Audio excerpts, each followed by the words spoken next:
goza. Si tú le alabas, te gozas. Alabado sea el nombre del Señor. Qué bueno es nuestro Dios. Qué bueno es sentir su presencia. Alabado sea el nombre del Señor. Y poderle dar gloria, honra, adoración y alabanzas al Dios eterno, al Dios incomparable. Saluda a su hermano que tiene a su lado. Estréchele la mano. Sonríale. Qué bueno es poder estar aquí en la casa de Dios. Damos la cordial bienvenida a los que a esta hora puedan accesar a esta página a través del Facebook también. Les recordamos que transmitimos para la gloria de Dios desde la iglesia de Los Lagos, una de las iglesias 22 exactamente que componen la zona 17, y esta iglesia está ubicada aquí en este barrio de Los Lagos, en la ciudad de Cali. Si usted tiene una Biblia en la casa, por favor, ábrala. Allí juntamente con nosotros queremos traer la palabra, la enseñanza de la palabra del Señor. Evangelio según San Lucas. Qué bueno es darle la gloria y la honra a Dios. Capítulo 22. Y vamos a tratar un tema que cuando usted escuche va a decir, bueno, ¿y qué tiene que ver eso con el culto de hoy?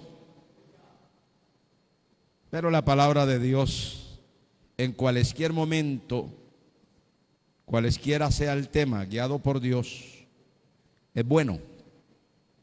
Capítulo 22 del Evangelio según San Lucas. Y vamos a tomar el versículo 20. Capítulo 22 de Lucas, Evangelio según San Lucas. Versículo 20 voy a leer, me acompañan allí mentalmente. Y leo la palabra del Señor para la gloria de Dios y edificación de nuestras almas, bajo la bendición del Padre, del Hijo y del Espíritu Santo. Amén. De igual manera, después que hubo cenado, tomó la copa diciendo: esta copa es el nuevo pacto en mi sangre, que por vosotros se derrama. Padre, te damos gracias en esta hora.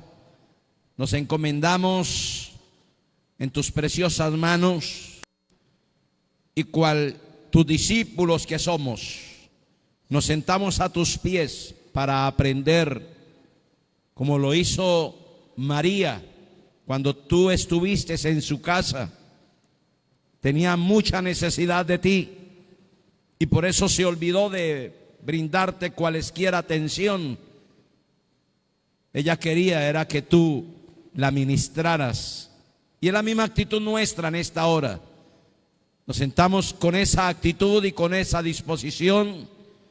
Usa este vaso de barro, pon el rema que como tu iglesia necesitamos, y no solamente a los que estamos aquí, sino a los que a través de esta página, Señor, utilizando estos medios, puedan accesar, puedan ver, no solamente ahora en directo, sino también en diferido.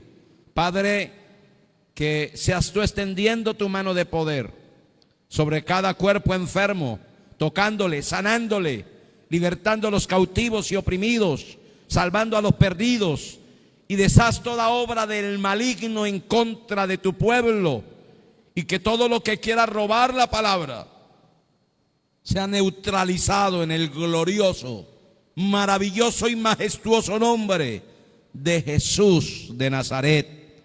Lo pedimos, Padre. Amén y amén. ¿Puede usted sentarse, por favor?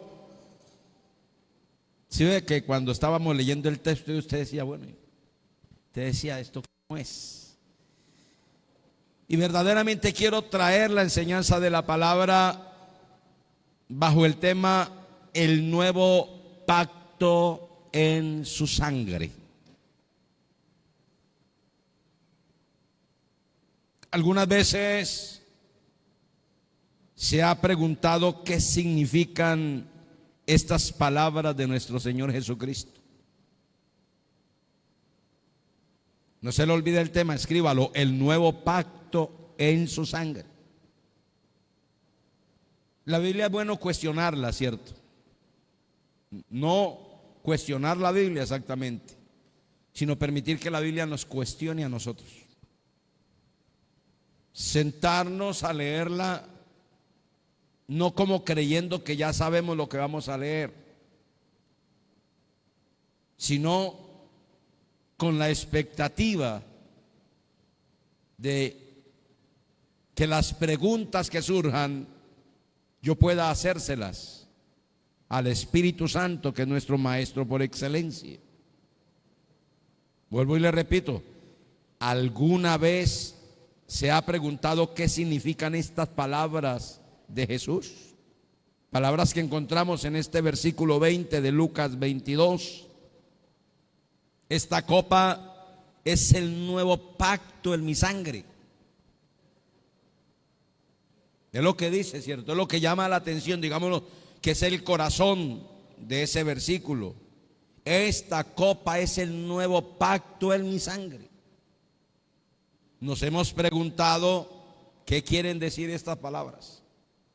Ahora bien, hay tal profundidad en esta pequeña frase que de ninguna manera veremos todo lo que implica en este breve tiempo que se lleva esta enseñanza. Lo que vamos a hacer es simplemente reflexionar en esa frase. A propósito, que mañana, Dios mediante, es Santa Cena, o aquí o en el cielo. Y por eso es bueno salir un poco de lo rutinario, ¿cierto? Y uno tiene que entender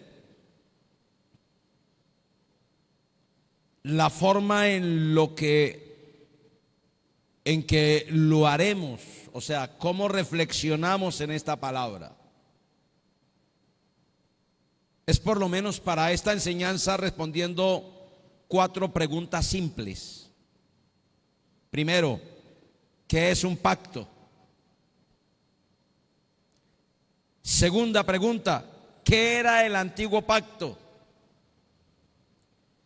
Tercera pregunta, ¿qué es el nuevo pacto? Y cuarta pregunta, ¿qué significa el nuevo pacto en su sangre? 4 preguntas. El cuarteto que debe cuestionarnos, o que nos vamos a cuestionar, o vamos a permitir que Dios nos cuestione a través de este texto. Mire lo que surge simplemente con esa frase que encontramos en Lucas 22:20. Esta copa es el nuevo pacto en mi sangre. Y de esa frase surgen estas 4 preguntas. ¿Qué es un pacto? ¿Qué era el antiguo pacto? ¿Qué es el nuevo pacto? ¿Y qué significa el nuevo pacto en su sangre? Bueno, encarguémonos de una a una. ¿Qué es un pacto? Un pacto es similar a un acuerdo o contrato, pero es mucho más que eso. Similar a un acuerdo o contrato, pero es mucho más que eso. O sea, no es firmar un papel para asegurarse de que la otra persona hará lo que prometió. Un pacto, a la luz de la Biblia, es una relación que comienza con un juramento solemne, prometiendo que será leal a la otra persona en las formas que definan en el pacto. Ese es un pacto a la luz de la Escritura. Es una relación que comienza con un juramento solemne, prometiendo que será leal a la otra persona en las formas que defina en el pacto. Y usted ve ahí un absoluto, como cuando Dios citó a Abraham y le dijo que se presentara con unos animales, porque iba a hacer un pacto con él, lo que en la teología conocemos como el pacto abrahámico. Y usted ve que Abraham luchó hasta el atardecer y después se quedó dormido. Y solamente Dios hizo ese pacto como haciéndose responsable. O sea, el pacto no dependía de Abraham, ahora el pacto dependía de Dios. Y aquí encontramos en las palabras del Señor un absoluto. Él dice: este es mi pacto. Y hemos visto en la declaración o en la designación de que es un pacto, entre las muchas cosas que hemos dicho, dice que será leal a la otra persona en las formas que defina en el pacto. Nuestro Señor Jesucristo dice que la copa representa un pacto, el nuevo pacto. O sea, en ese momento el Señor tenía una copa en su mano. Cuando nosotros vamos a celebrar ese acto profético que es la Santa Cena, repito, mañana tenemos Dios mediante Santa Cena, se nos da una copa. Es como si el Señor nos dijera que esa copa, en un recorderis a la copa del Señor, que la copa que nosotros damos contiene jugo de uvas, pero que ese jugo de uva simboliza, no que lo sea, porque no creemos en la transustanciación, simboliza la sangre que Cristo derramó en la cruz del Calvario.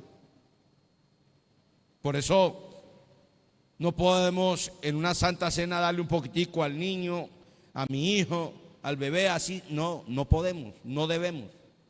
No debemos irrespetar ese momento tan solemne, tan sagrado, que dicho sea de paso es un momento profético. Es una renovación, es un recorderis, es una afianzación, es una entrega. Es como decirle: Señor, me guardé el mes pasado y este mes también me voy a guardar. Viví en santidad el mes pasado, este mes también voy a vivirlo en santidad. Esa copa, dice el Señor, representa un nuevo pacto. O sea, el nuevo pacto lo que nos hace preguntarnos: ¿hubo un antiguo pacto? Sí lo había. Y eso nos lleva a nuestra segunda pregunta: ¿qué era el antiguo pacto? Y encontramos la respuesta a esta pregunta y al resto de nuestras preguntas que nos anteceden en el libro de Hebreos, o la epístola a los Hebreos, que habla mucho sobre el antiguo y nuevo pacto. O sea, Hebreos tiene esa maravillosa fascinación de hacer ese contraste entre el antiguo y nuevo pacto.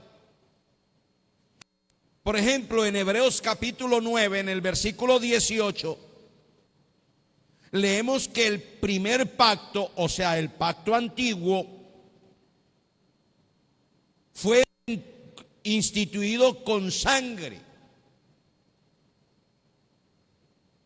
Bueno, ¿y cuándo ocurrió eso exactamente?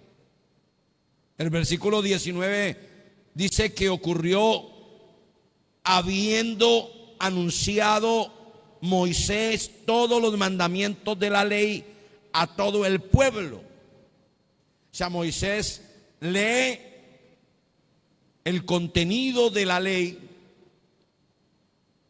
lo lee a oídos del pueblo,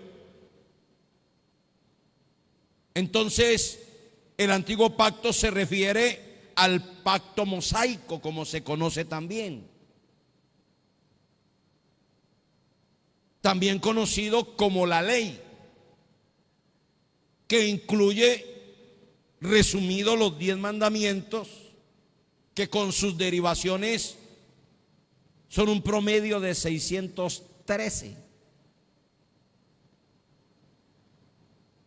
Ahora, si continuamos leyendo el versículo 19, dice que después de haber leído, Moisés tomó la sangre de los becerros y de los machos cabríos con agua, lana, escarlata e hisopo, y roció el mismo libro y también a todo el pueblo, diciendo, y mire estas palabras claves: esta es la sangre del pacto que Dios ha mandado. Y además de esto, roció también con la sangre el tabernáculo y todos los vasos del ministerio, y casi todo es purificado según la ley con sangre, y sin derramamiento de sangre no se hace remisión de pecados. Ahora me encanta este juego de palabras, porque dice que casi todo es purificado. Cuando alguien de pronto quiere salpicarlo usted con sangre, usted dice: uy, no me manche, no me ensucie. Pero aquí es al contrario. El pueblo, la misma ley que recibió, los mismos instrumentos, cuando se presentaban un candidato al sacerdocio, en este caso Aarón, sumo sacerdote, sus hijos sacerdotes, los levitas consagrados, fueron, como dice Hebreos, purificados. Dice según la ley, y afirma y dice: sin derramamiento de sangre no se hace remisión de pecados. O sea, era necesario el derramamiento de sangre, y esto muestra la gravedad del pecado. Por eso, cuando usted reciba la copa de la Santa Cena, no tome eso como algo trivial, como algo que no tiene sentido. Por eso es que muchos le han restado importancia a la cena del Señor.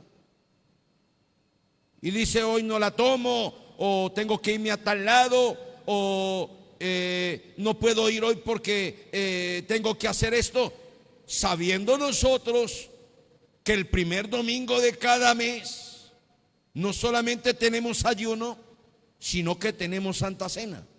Es como el pueblo saber que tenía una fecha especificada para la Pascua, y si el pueblo no iba, afrentaba a Dios y por ende estaba expuesto a la muerte. Si nosotros miramos a la luz de la Escritura, la gracia, que es la dispensación en la que nosotros estamos, es más severa y es más dura que la dispensación de la ley. Pero nosotros lo vemos todo al contrario. Es más fácil. Puedo quebrantar ciertas normas, puedo hacer ciertas cosas. Al fin y al cabo, Dios es misericordioso, y yo no me voy a condenar ni me voy a perder por dejar de tomar la Santa Cena. Pero cuando yo acoplo ese acto a lo que me dice la Biblia, que el que sabe hacer lo bueno y no lo hace, le es contado por pecado. Y una persona que peca es apartada de la presencia de Dios. El pecado hace separación entre el pecador y Dios. Por eso no debemos tomar la Santa Cena como algo trivial, como algo pasajero. Para muchos de nosotros La cena de mañana puede ser la última cena de este año. Tremendo eso, no se ha puesto usted a pensar. Mire, esto es tan importante que hay congregaciones que añoran que vaya un ministro y les dé la Santa Cena, porque llevan años sin tomar la cena del Señor. Años. Porque no hay quien les ministre la cena. Yo he estado en congregaciones donde meses y meses esperando que alguien les dé la cena, hermano, y esa gente son alegres, hasta lloran recibiendo la cena del Señor. ¿Vas que nosotros, no, pues este mes no la puedo tomar y Dios sabe, y Dios sabe, y Dios conoce? Sí, Señor, no nos podemos equivocar, Dios sabe y Dios conoce, y a Dios no lo podemos tramar. El que sabe hacer lo bueno, si eso era inferior, esa cosa inferior le cohibió tomar la cena, está dejando de hacer lo bueno. Está dejando de hacer lo que sabe que es bueno. Bueno es obedecer a Dios, bueno es sujetarse a la palabra de Dios. Pero si no lo hace, dice, le es contado por pecado. Ahora, cuando miramos Hebreos 9, el versículo 19 o 18 y 19, podemos sacar allí una enseñanza. Ya que Dios es santo y el ser humano pecador, Dios estableció los términos para acercarse a Él. Esto no es que se lo inventó alguien. Note que esto es una secuencia desde el huerto del Edén. Por eso es tan grave cuando lo miramos desde esta óptica, lo que hizo Adán y Eva, que pretendieron cubrir su pecado con unas hojas de higuera, porque ante los ojos de Dios estaban desnudos, porque el pecado nos desnuda, nos hace perder nuestra ropa de gracia, nuestros ágapes. Por eso cuando un cristiano peca, mancha su ágape. Y el ágape es comparado con el lino fino. Dice que son las acciones justas de los santos. Un pecado es una mancha.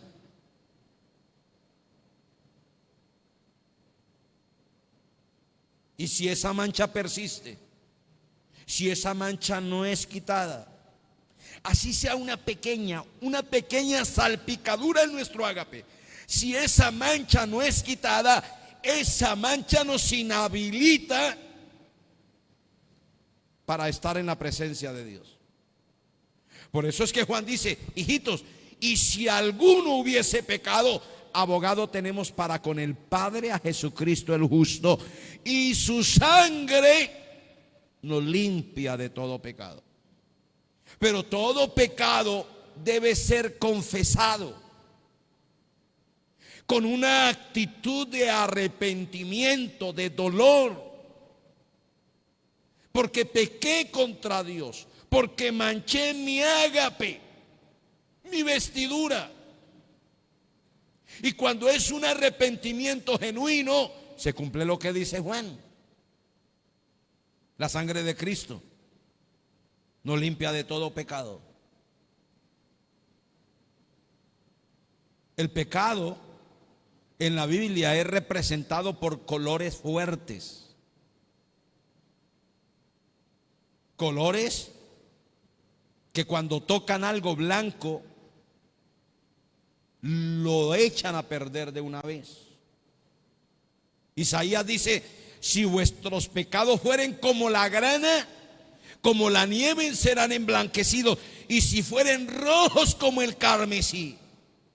Usa dos colores fuertes. Entonces dice, vendrán a ser como blanca lana. Pero apelando al libre albedrío y al arrepentimiento dice, si quisiereis. Tremendo eso, hermano.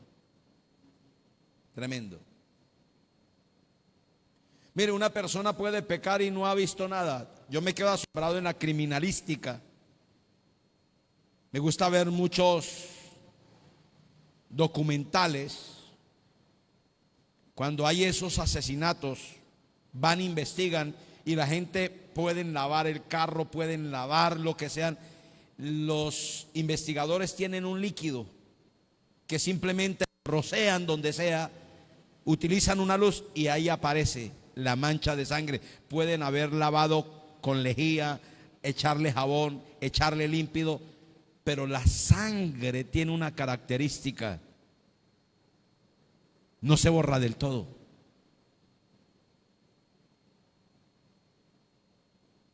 En la vida espiritual es lo mismo. No hay nada que pueda borrar un pecado, sino la sangre que Cristo derramó en la cruz del Calvario. Es la única. Ni las buenas obras, ni los diezmos, ni las vigilias, ni las ofrendas, ni las donaciones personales. No, si no se arrepiente. Hemos leído el Salmo 32, testimonio de David. Dice, mientras callé, mientras que ocultó el pecado, dice, se envejecieron mis huesos. Perdió el vigor, perdió la fuerza espiritual, porque eso es lo que hace el pecado, nos quita fuerza, nos quita autoridad. Y uno, cuando no tiene autoridad, no se atreve, y no debe hacerlo, desafiar las fuerzas de las tinieblas. ¿Por qué nos atrevemos a hacer oraciones donde desbaratamos planes del diablo? Porque estamos puestos en autoridad, porque estamos en Cristo, utilizamos la autoridad de Cristo, vivimos en comunión con Cristo, somos pecadores pero arrepentidos, tenemos autoridad. Y el maligno y los demonios sí le tienen temor a un cristiano obediente y sometido a la palabra de Dios. ¿Por qué? Porque un cristiano obediente y sometido a la palabra de Dios es respaldado por la autoridad de Dios. Eso es tremendo, mis amados. Eso es tremendo. Ahora, si una persona quería tener una relación con Dios y ser perdonada, necesitaba traer un sacrificio al templo y pasar por todo el sistema descrito en el pacto. Por eso es que nadie podía presentarse ante Dios. Dios lo dijo, nadie se presentará delante de mí con las manos vacías. Hoy se alude a esto, a la ofrenda. No tiene sentido. Eso es como a coaccionar, en cierta manera, como obligar al creyente a que ofrende, ¿no? Y la ofrenda voluntaria. Cuando la Biblia dice, nadie se presentará delante de mí con la mano vacía, es porque en el tiempo de la ley tenía que presentarse obligatoriamente con algo, a lo más sencillo, un palomino o unos palominos. Tenía que haber derramamiento de sangre. Una persona, cuando pecaba y si quería que Dios la perdonara, pues tenía que buscarse un cordero. Si era un pecado por la familia, si era un pecado personal, no era Dios mío, perdóname y ya. No, tenía que presentarse con un cordero, porque ya lo hemos visto, sin derramamiento de sangre no hay remisión de pecados.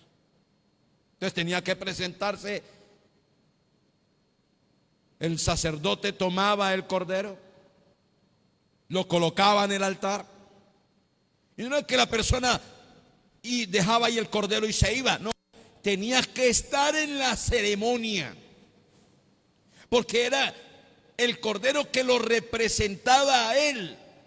Ese cordero representaba a Cristo, o señalaba mejor a Cristo, y en ese momento representaba al pecador.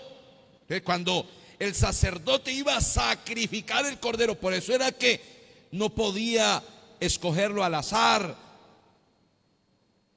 ir allá donde tenía su ganado y buscar este que tiene la pata quebrada, este que tiene el testículo mayugado, este que tiene sarna, este que está flaco. No, porque eso era una afrenta y eso añadía más pecado al pecado. El israelita sabía que ese cordero tenía un símbolo, tenía que ser perfecto, porque señalaba al cordero del cual el Señor desde Génesis 3:15 había señalado la muerte de alguien inocente por el pecador. Lo recuerda Abraham cuando Isaac le pregunta: aquí está el fuego, aquí está el altar, aquí está el cuchillo, ¿dónde está el cordero? Y Abraham le dice: Jehová se proveerá de cordero. No estaba hablando del carnero que más adelante se iba a enredar en los cuernos ahí para presentarlo a Abraham en el altar, sino que Abraham estaba saltándose a Cristo. Por eso es que Juan 1:29, cuando Cristo viene a Juan el Bautista para que lo bautice, Juan el Bautista ve y dice: he aquí, señalando a Cristo, diciéndole a los que estaban ahí: he aquí el Cordero de Dios. Ese fue el Cordero del cual habló Dios en Génesis 3:15 y del cual ratificó a Abraham, a Isaac. Jehová se proveerá de cordero. Todos los corderos presentados en sacrificio señalaban a Cristo.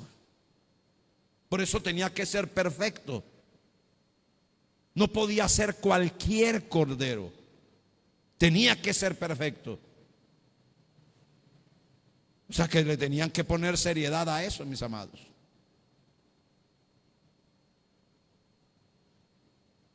Pero ahora Cristo ha traído un nuevo pacto que reemplaza al antiguo, lo que nos lleva a nuestra tercera pregunta: ¿qué es el nuevo pacto? Bueno, ya hemos respondido a la luz de la Biblia dos preguntas. ¿Qué es un pacto? ¿Qué era el antiguo pacto? Y ahora encarguémonos de esta tercera: ¿qué es el nuevo pacto? En Hebreos también nos explica esto en los versículos 12, en Hebreos 9, tenga la Biblia abierta allí. Y en los versículos 12 al 14 leemos como sigue: Cristo entró una vez para siempre en el lugar santísimo, habiendo obtenido eterna redención. Porque si la sangre de los toros y de los machos cabríos y la ceniza de la becerra rociada a los inmundos santifican para la purificación de la carne, cuánto más la sangre de Cristo, aleluya, el cual mediante el Espíritu eterno se ofreció a sí mismo sin mancha a Dios, limpiará vuestra conciencia de obras muertas para que sirváis al Dios vivo. Los frecuentes sacrificios que tenía que presentar el pueblo, incluyendo al mismo sacerdote una vez al año, Sumo sacerdote, antes de ofrecer por el pueblo, tenía que ofrecer un sacrificio por sí mismo, lo cual mostraba su imperfección. Y esa es la diferencia entre nuestro sumo sacerdote. Cristo no tuvo que pedir perdón ni hacer un sacrificio por sus pecados, porque Él es sin pecado. Alabado sea el nombre del Señor. Todos los sacrificios, miles de sacrificios, miles de sacrificios, desde el momento de la expulsión del huerto del Edén, el primer sacrificio lo hace Dios. Porque el Señor le preparó a Adán túnicas. No fue un material sintético. Lo hizo de pieles de animales que Dios mismo sacrificó para vestir la desnudez de Adán y de Eva, porque los expulsó del huerto del Edén no desnudos, los expulsó vestidos. Y a partir de ahí comienza a ofrecerse el mismo Adán, por la enseñanza que recibió de Dios mismo, comenzó a elevar altar y a presentar sacrificio. Nadie podía presentarse ante Dios sin derramamiento de sangre, porque el pecado cometido contra Dios había sido grave, merecía la muerte. Por eso el cordero expiatorio, cuando el israelita iba a presentar allá sacrificio, el sacerdote inmediatamente le decía que pusiera la mano sobre el cordero. Y el penitente ponía la mano sobre el cordero y el sacerdote cortaba la yugular del animal para que se desangrara. Tomaba parte de esa sangre y lo ofrecía. Eso significaba que esa persona, que ese pecado que había cometido la persona era digno de muerte, y que Dios aceptaba a un inocente como era el cordero. Y cuando ese pecador veía agonizar al cordero en una actitud de solemnidad, sabía que ese animal inocente había muerto por su pecado. Por su pecado, no el pecado del animal, era inocente por el pecado del penitente. Sin derramamiento de sangre no hay remisión de pecado. Entonces, ese es el nuevo pacto. Ese nuevo pacto señala una nueva relación. En esa nueva relación, Cristo promete el perdón final de los pecados y la limpieza a través de su sacrificio, a través de su propia sangre, a todos los que vienen a Él en arrepentimiento y en fe. No es Mahoma, no es Carbunclo, no es Alá, no son las vírgenes, no son los santos. Es la sangre de Cristo. El cielo tiene una sola puerta. El cielo tiene un solo camino. Y Jesucristo lo proclamó con autoridad. Juan 14:6. Yo soy el camino y yo soy la verdad y yo soy la vida. Y nadie, dice el Señor, viene al Padre si no es por mí. Por eso hay caminos, dice Proverbios, que al hombre le parecen rectos: la religión, las obras. Hay gente que cree que haciendo obras se van a salvar. Hay gente que cree que teniendo una religión se van a salvar. Lo dice el mismo Cristo: y nadie viene al Padre Si no es por mí, ¿por qué? Porque Él es la puerta, porque Él es el camino, porque Él es la verdad. No hay otra verdad, no hay dos caminos, no hay dos puertas. Hay una sola puerta, hay un solo camino y hay una sola verdad. Y esa es Cristo, alabado sea el nombre del Señor.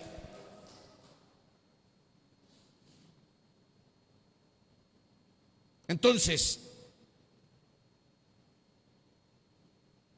¿qué significa el nuevo pacto en su sangre? Que es la cuarta pregunta, ¿cierto?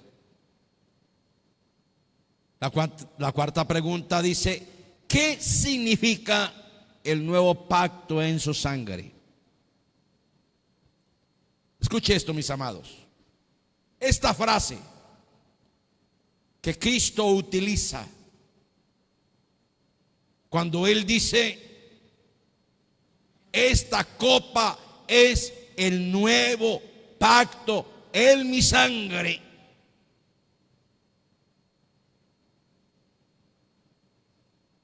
Significa que la copa de la Santa Cena representa, simboliza, señala, nos recuerda que esta nueva relación bendita que tenemos en Cristo, esta nueva relación que fue inaugurada, y es solo posible a través de la sangre de Cristo, sangre que Él derramó en la cruz del Calvario para el perdón de nuestros pecados, pecados confesados. Si hay pecados y no han sido confesados, ¿me están escuchando? ¿Me están escuchando? Si usted me está escuchando, dígame amén. Si hay pecados ocultos, o sea, no confesados, no los puede limpiar la sangre de Cristo. Y no porque no tenga poder, sino porque una persona no los confiesa porque no se quiere arrepentir. En el caso de David, dice, mientras callé, lo estaba ocultando. Mientras que guardó silencio, mientras que lo ocultó. Y usted sabe el esfuerzo que hizo para ocultar el pecado. Trajo al esposo de Betsabé, lo emborrachó, lo embriagó. O sea, él quiso que Urías Eteo le criara un hijo secreto. No lo logró. No hay nada oculto que no haya de ser manifiesto. Y una cosa es que eso oculto sea manifiesto, y otra cosa diferente es que eso oculto sea expuesto por el penitente para que sea limpiado de ese pecado. Usted conoce la historia de aquel hombre que escondió el lingote allá en el medio del campamento. Lo ocultó. Tuvo tiempo de arrepentirse, pero el temor, tal vez a mantener una reputación, lo hizo que guardara eso. Y todo el tiempo que tuvo, porque tomaron a las tribus, tomaron a los clanes, tomaron a los líderes, etcétera. O sea, era el tiempo para que él dijera, Moisés, Moisés, quiero hablar contigo, yo soy, no. Pero él no. Dios manifestó, Dios lo sacó a la luz. No había arrepentimiento. Una cosa es arrepentimiento y otra cosa es descubierto.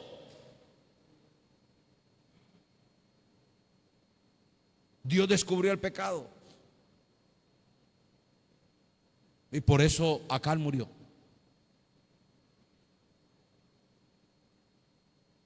Pecados que no se confiesan no son perdonados. Si confesamos nuestros pecados, Él, Dios, es fiel y justo para perdonarnos y limpiarnos de toda maldad. Pero se necesita el confesarlo. Porque un pecado no solamente violenta la autodisciplina, sino que también violenta la teodisciplina, la eclesiodisciplina. Por eso es que hay personas que se les suspende la Santa Cena, porque pecaron. Entran en ese proceso de disciplina y tienen que seguir en ese proceso de disciplina, demostrar frutos dignos de arrepentimiento. No es que la persona se colocó en disciplina en enero y entonces se va por allá a pasear y aparece en el otro enero, dice: pastor, ya cumplí el año. No sé, no hubo un seguimiento, no se le pudo hacer un seguimiento. La persona tiene que hacer frutos dignos de arrepentimiento. Y hay una palabra aquí que quiero usar. Pastor, ¿dónde puedo cumplir el periodo de disciplina? Le hago una pregunta. Cuando alguien se cae, ¿dónde se tiene que levantar? ¿Dónde cayó? Si una persona se cae al frente y le da pena y comienza a arrastrarse hasta llegar a la avenida Ciudad de Cali, porque le da pena, no, qué vergüenza verlo arrastrar ahí, no. Donde uno se cae, ahí se levanta. Eso debería respetarlo cualesquier pastor en la ética ministerial, y no aceptar a un creyente que viene de una congregación en donde fragmentó, en donde violentó la disciplina y está huyéndole a la disciplina porque el penitente cree que el pastor fue injusto, que él no se merecía que le colocaran 2 años de disciplina. ¿Por qué me colocaron 2 años si solamente adulteré 3 veces?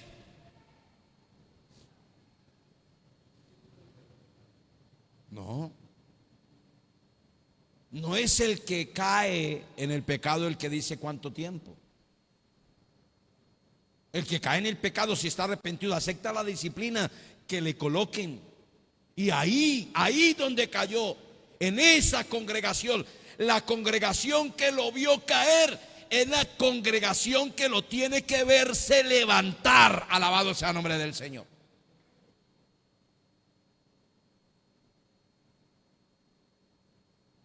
Eso es importante.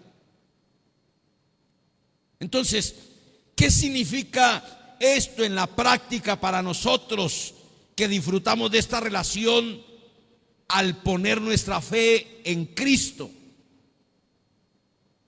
Hebreos 10, 22 al 25 nos dice que ahora podemos, escuche, en este nuevo pacto, mire lo que nos dice Hebreo, que ahora podemos primero acercarnos a Dios con corazón sincero, en plena certidumbre de fe, purificados los corazones de mala conciencia y lavados los cuerpos con agua pura.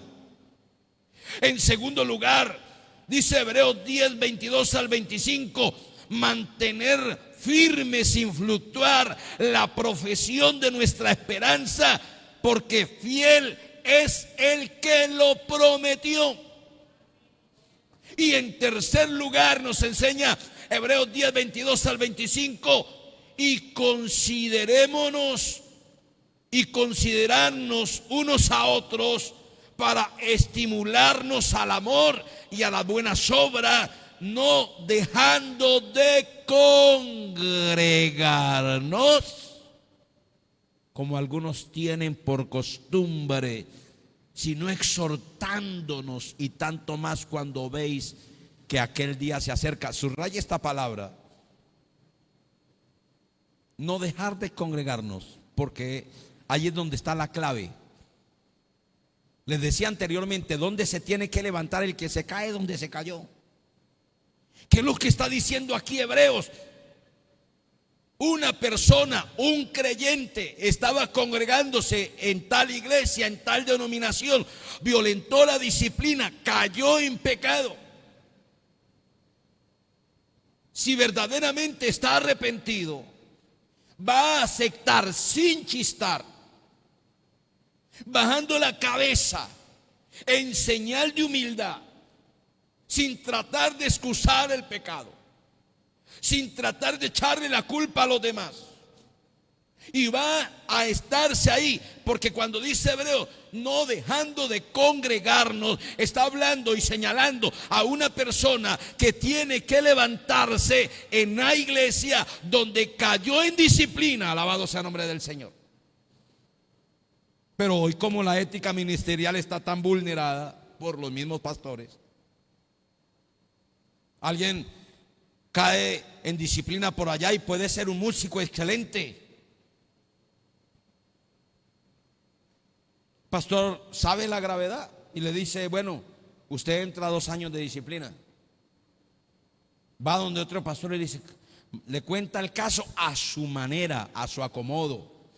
Oh, pastor, pues la verdad que, pues sí, yo me descuidé, pero es que esa hermana, usted viera, pastor, cómo se me presentaba, usted viera cómo danzaba, usted viera cómo me incitaba, usted viera, siempre está tratando de cortar al lado propio.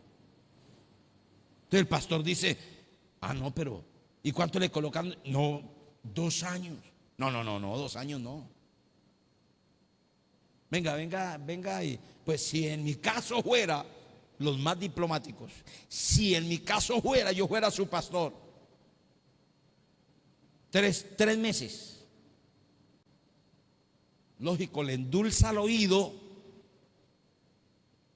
Y el que debía estar allá levantándose, donde cayó, es alcahueteado en otra congregación, donde le ofrecen puesto, y a los 3 meses ya está tocando, ya está cantando. Más cuando es hijo de pastor, escúcheme bien.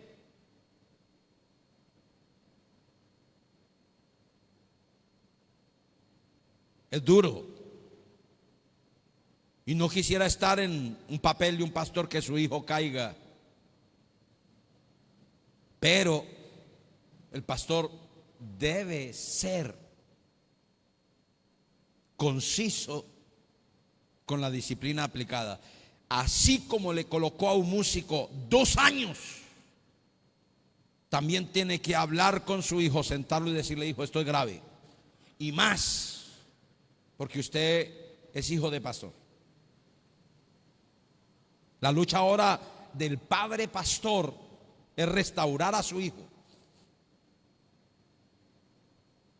Pero no por ello que como es mi hijo, como es primer pecado, entonces vamos a dejarle 3 meses, porque entonces la iglesia se va a escandalizar. Hay congregaciones que callan de las injusticias administrativas, eclesiásticamente, que comete un pastor. ¿Cómo así?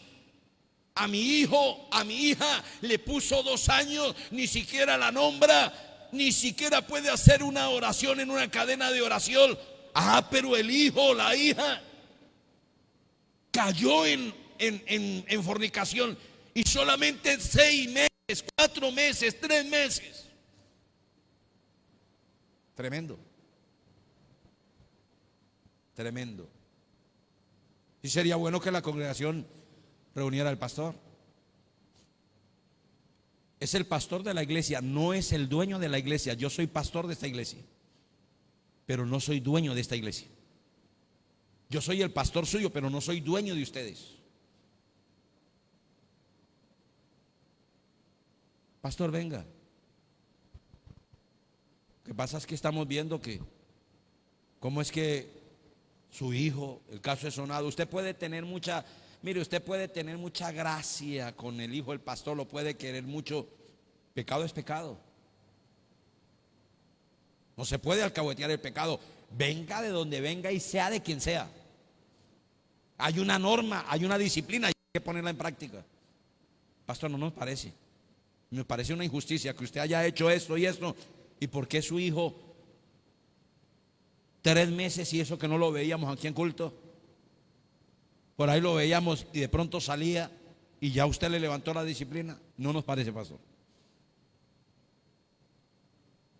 El pastor tiene que escuchar.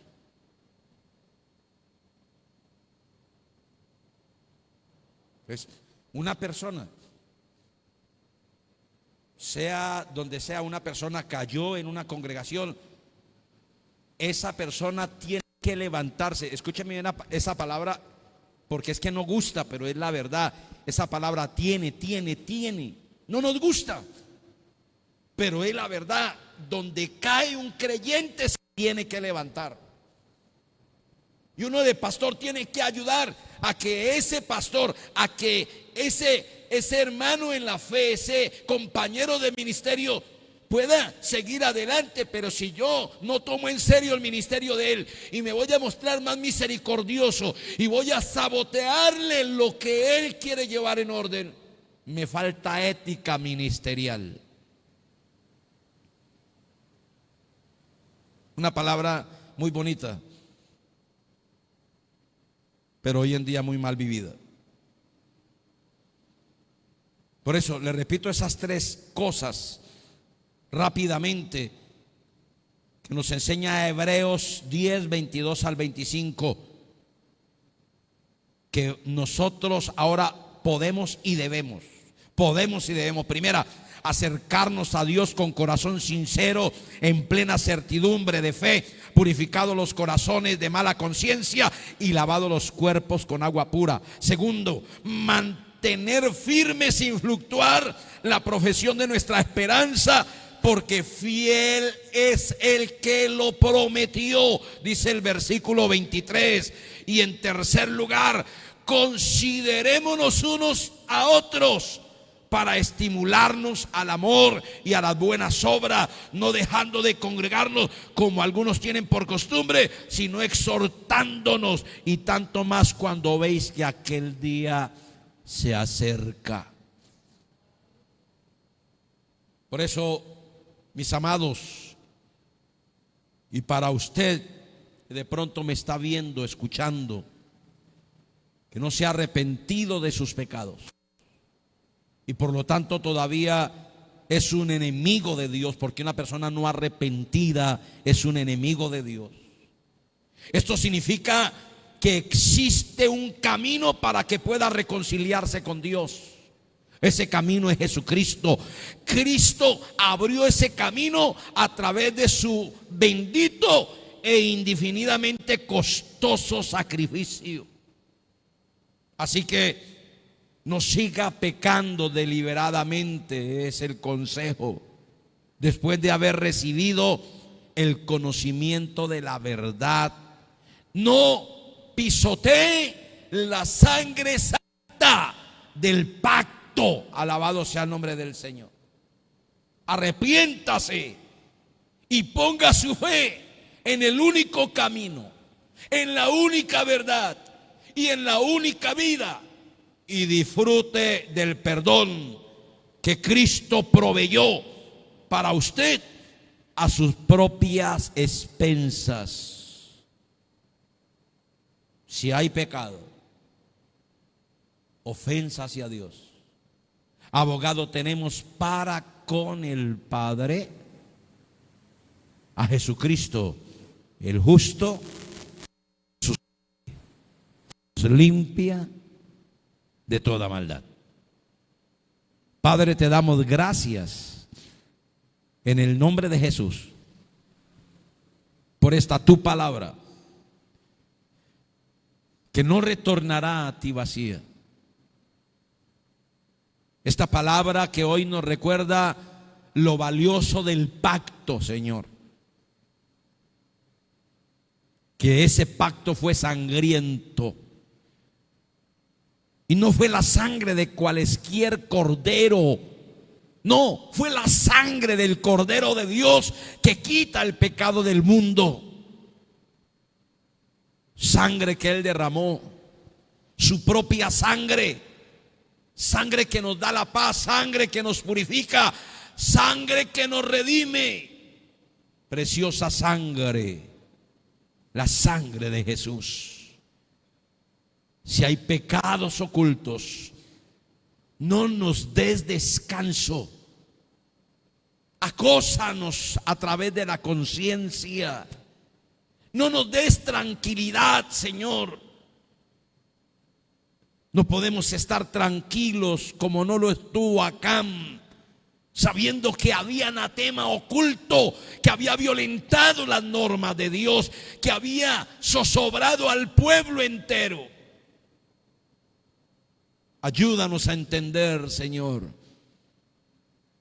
que no hay nada oculto que no ha de ser manifiesto. Ayúdanos a ser sinceros, a pedirte perdón de corazón, a confesar nuestro pecado, a limpiarnos, Señor, a exponer ese pecado al poder de la sangre de Jesús a través de la confesión, para que sea limpiado, Señor mío. Ministra cada corazón, ministra cada vida, Padre, que esta palabra no retorne a ti vacía, sino que haga todo aquello para lo cual tú la envías, Señor. Gracias, gracias. Yo no sé si usted puede levantar sus manos ahí y decirle: Dios mío, gracias. Si no hubiera sido por el Señor, mi alma se hubiera perdido. Si no hubiera sido por la sangre que Cristo derramó, mis pecados no hubieran sido lavados, no hubieran sido borrados. Oh, pero gracias a esa sangre